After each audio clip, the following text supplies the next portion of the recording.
Okey, dalam jihad ini kita ingin kongsi pula berkaitan dengan ekonomi belia, cabaran, peluang dan juga strategi. Jadi kita bersama dengan tetamu kita terus untuk kita memperkasakan golongan belia agar mampu untuk menjadi modal insan yang berdaya saing. Kita bersama dengan Profesor Dr. Ahsan Ali Ghulam Hassan, Profesor di Azman Hashim International School, UTM KL, Ekonomi Perancangan dan Pembangunan. Assalamualaikum, selamat pagi Prof. Waalaikumsalam, Ani. Ya, baik. Kita terus membawa kepada soalan berkaitan dengan apa yang telah pun diumumkan oleh DOMS DOMS baru-baru ini tentang inflasi Malaysia yang diukur daripada indeks harga pengguna AHP yang meningkat 4.4% kepada 127.9 pada Julai 2022 berbanding 122.5 pada bulan yang sama tahun sebelumnya, didorong oleh kenaikan harga makanan. Jadi apakah pandangan Prof mengenai kenaikan ini dan agar ia dapat diulas juga untuk difahami oleh masyarakat? Silakan. Terima kasih, Hani. Jadi isu kenaikan harga yang berlaku sekarang ni adalah satu isu global. Dia bukan sahaja berlaku di Malaysia dan berlaku di banyak negara-negara yang lain. Ya. Jadi ini ada kaitannya selepas pembukaan semula ekonomi, selepas pandemik COVID-19. Jadi kita membuka semula ekonomi kita. Jadi dalam tempoh itu berlaku kenaikan permintaan yang mendadak. Dalam masa yang sama penawaran barang masih lagi terhad. Sebab sebelum itu kita dalam tempoh COVID ni, jadi ini telah mendesak harga untuk meningkat.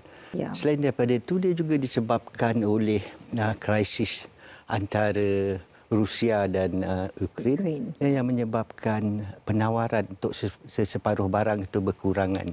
Juga harga minyak yang semakin meningkat pada masa itu. Selain daripada itu, ia juga ada kaitan dengan faktor iklim. Perubahan cuaca, kemarau dan lain-lain. Baiklah. Dalam masa yang sama, ia juga ada kaitan dengan nilai ringgit kita.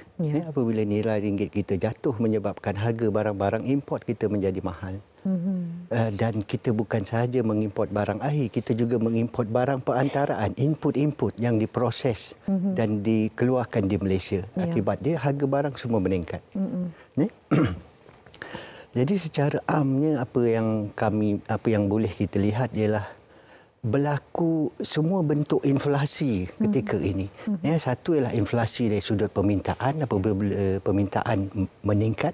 Yang kedua ialah inflasi dari sudut penawaran apabila penawaran itu statik, lambat untuk meningkat.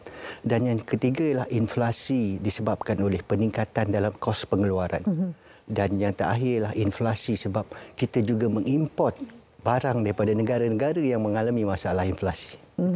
Jadi situasi itu berlaku ada disebabkan faktor-faktor itu. Jadi untuk kita mengurangkan kebergantungan agar kita dapat dalam jangka masa yang panjang tidak lagi terlalu berharap kepada situasi yang disebut-sebut tadi dan bagaimana kita boleh menggunakan dan juga mempergiatkan lagi usaha untuk menggunakan potensi yang ada pada belia ini dalam penjanaan ekonomi.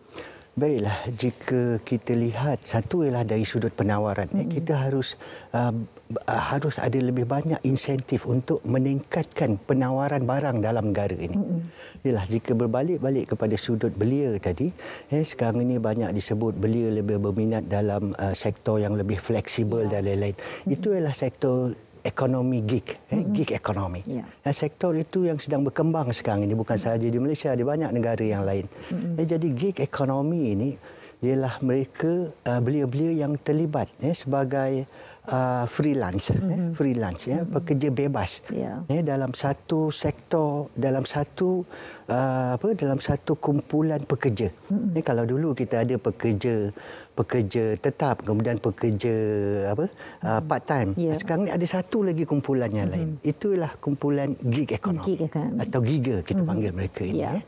Jadi giga ini mempunyai prospek yang besar sebenarnya. Sebab giga ini sebenarnya dia terbahagi kepada dua kumpulan. Satu ialah giga yang profesional, yang mahir, yang menawarkan perkhidmatan secara freelance tadi. Dan satu lagi giga yang terlibat dalam sektor tidak mahir, seperti e-hailing, e-permintaan dan lain-lain itu. Jadi untuk golongan belia ini, perlu ada satu roadmap yang jelas pada mereka. Satu dari segi kerjaya mereka pada masa akan datang. Bagaimana mereka yang terlibat sebagai giga dalam sektor tidak mahir sekarang ini boleh berubah kepada giga dalam sektor mahir. Giga-giga yang menawarkan perkhidmatan, contoh perkhidmatan programmer, contoh perkhidmatan apa lagi, jurureka, pelbagai jenis jurureka, freelance. Mereka ialah freelance. Dan mereka ini bekerja secara fleksibel. Itu ialah satu perubahan pada ekonomi yang berlaku sekarang ini. Dia bukan sahaja di Malaysia, di banyak negara yang lain. Dan kerajaan sendiri memberi galakan. Kalau kita lihat sejak daripada rancangan Malaysia ke-9 2006, kerajaan mula beralih daripada pergantungan buruh asing kepada lebih ke ekonomi, e-commerce dan lain-lain. Dalam bajet 2020 juga disebut beralih kepada digital ekonomi. Dan baru-baru ini dalam rancangan Malaysia ke-12 disebut kerajaan akan memberi penekanan khusus dalam gig ekonomi itu tadi.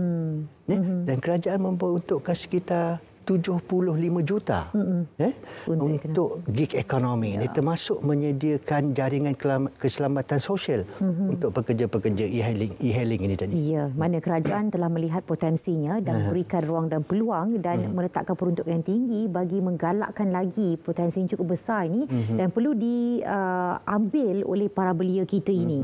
Okey, dan seperti mana yang Prof sebutkan tadi, mana bila ada dua golongan giggers kita ini, maka golongan yang separuh ini perlu meningkatkan kemahiran mereka, maknanya lebih bervisi tinggi, tidak selesa dengan apa yang dimiliki sekarang ini. Jadi bagaimana seharusnya golongan tenaga kerja belia ini bagi memastikan ekonomi negara mengukuh dalam situasi kenaikan kadar inflasi dan tekanan ekonomi yang dihadapi sekarang ini dan bersedia untuk berdepan apa jua kemungkinan pada masa-masa yang akan datang. Jadi apa yang boleh dilakukan oleh para belia kita ini?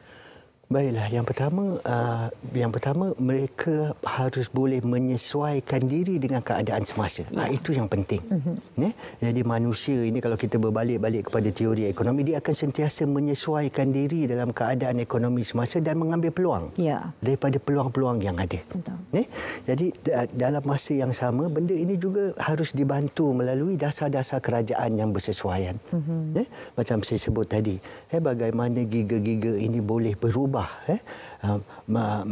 Boleh berubah, maksudnya dalam masa yang sama mereka terlibat dalam program-program pendidikan dan latihan, upskill, meningkatkan kemahiran mereka.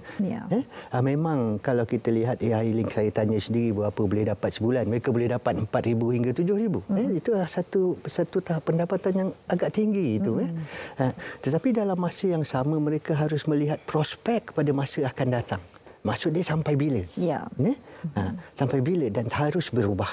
Itu yang saya sebut tadi, dalam masa bekerja secara fleksibel, itu mereka juga terlibat dalam program-program, aktiviti-aktiviti latihan, pendidikan untuk meningkatkan lagi tahap kemahiran mereka itu tadi.